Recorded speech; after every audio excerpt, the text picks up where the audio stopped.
अन्नाचं दान दिल्यानं मधुर बघा एवढ्यामध्ये भोजन प्राप्त आपल्याला होत. काळ आणि ऋतूला अनुसरून बघा एवढ्यामध्ये तुम्हाला सांगतो, जे आपल्याला शक्य असेल ते करावं, जे आपल्याकडून होईल तेवढं करावं. सद्गुरूच्या मुखातून वेद शास्त्र पुराणाचं श्रवण घडल्यावर प्रत्येकाला आपल्या कृत कर्माचं फळ अवश्य मिळतं. बरं, अवश्य मिळतं, अवश्य मिळतं. आणि वाईट कर्म केलं त्याचं बी फळ भोगावं लागतं. केलिया कर्माचे भोगावे ते फळ, पापे घडे छळ पुण्य सुख, पापे घडे छळ पुण्य सुख. ज्यावेळी बुद्धीचा असा निश्चय होतो, म्हणून ज्ञानेश्वर महाराजांनी सांगितलं, बुद्धीचा पालट धरा रे काही मागुता नाही मनुष्य देव. आणखी एका ठिकाणी सांगितलं, तुकाराम महाराजांनी सांगितलं, बुद्धीचा पालट धरा रे काही मागुता नाही मनुष्य देव. ज्ञानेश्वर महाराजांनी सांगितलं, बुद्धीचे दैवत अन्य नाही तुझे, एका केशवराजे सकळ सिद्धी. म्हणून एवढ्यामध्ये निश्चय होतो, निश्चय. आपुल्या मनीचा निश्चय हा झाला, परतोनी आला ऐसा नाही.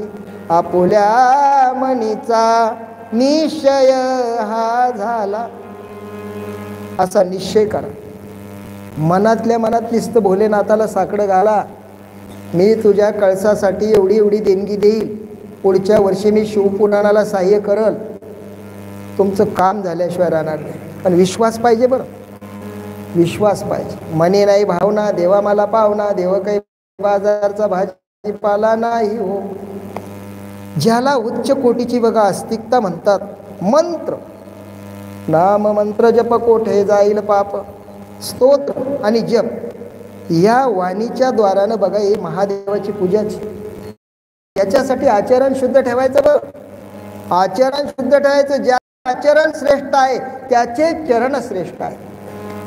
चरणीचे त्याच्या तीर्थ मागावया, येती धावनिया सर्व तीर्थे. चरणीचे त्याच्या तीर्थ मागावया. आम्ही एका ठिकाणी गेलो, एका शेतात, आणि सहज तिथं उभं राहिलो. कार्यक्रम झाला, आम्ही परत घरी आलो.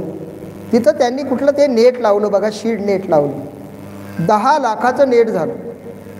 त्यांचा मला फोन आला, महाराज तुम्ही त्या शेतात उभे राहिले ना, तिथं 10 लाखाचं नेट झालं. म्हटलं मी नाही केलं, त्या भोले बाबाने केलं. माझ्यामुळं जर असे 10-10 लाखाची उत्पत्ती झाली असती तर मी जालना जिल्ह्यातून बोंबलत आलो असतो का मंगसुळीला. कळलं का, तुमच्या लक्षात आलं का? म्हणून हे महत्त्व कशाला आहे, त्या नामाच्या महत्त्वाला महत्त्व आहे. तीर्थयात्रा याले शारीरिक पूजन म्हणतात. ज्ञान हे सर्वात श्रेष्ठ आहे. कोणी या ठिकाणी अन्नदान करत असेल, कोणी या ठिकाणी आर्थिक बाबनं बी सहकार्य करत असेल, पण ज्ञानदान करणं हे फार महत्त्वाचं आहे. आणि हे ज्ञानदान आपल्या या भाविक मंडळीमुळं झालं. त्यांना बुद्धी सुचली, त्यांनी महाराजांकडे निवेदन दिलं. महाराजांनी मला निरोप दिला, तुमच्या सेवेचा बघा मला एवढ्यामध्ये लाभ झाला. आता झालं बघा, उद्यापासून 5 दिवस राहिले. मला बी आता उभे वारे सुटायला लागले. आता 5 दिवस मला कारण आहे तुम्हाला सांगायला पेटी मास्तर. 6व्या दिवशी काय सांगू, काला महाराजला म्हणा हाला, गावात दिसला तर चला शेतात काम करायला, पाणी भरायला उसाला. कारण या वेळेला आपण आहे तेवढ्याच वेळेला महत्त्व असतं. म्हणून सत्कर्म कधी सोडू नये, एवढीच मला विनंती आहे तुम्हाला. जोडून या हात करीतो विनंती, वेळोवेळ्या गीती गाई नाम. सत्कर्म सोडू नका. जे राहिलेले मनसुळीचे ते पुढच्या वर्षी आणखीन या ठिकाणी बहुसंख्येने या. तपश्चर्या करून आपल्याला जे ज्ञान प्राप्त व्हायचं ते शिवपुराणामध्ये होतं. आमच्या मृदंगाचार्याने निरोप दिला, 10 मिनटं वाढवा. आता 10 मिनटं झाले का 12 झाले मला काय माहीत नाही. मला काही नाही, अजून मी बराच वेळ सांगू शकतो, पण बरीच मंडळी आता थोडीशी काळे पिळे द्यायला लागली. काही मंडळीनं जांभळ्या बी द्यायला सुरुवात केली. चुकून तुम्ही आ केलं की आम्ही समजावं, आता बेल झाली, गाडी डेपोच्या बाहेर काढा, आहे ना. तिकडून तुम्ही जांभळी दिली की आम्ही समजून घ्यायचं. म्हणून अशा प्रकारची झालेली सेवा अनंत कोटी ब्रह्मांड नाही त्या परमात्म्याच्या चरणी समर्पित करून ही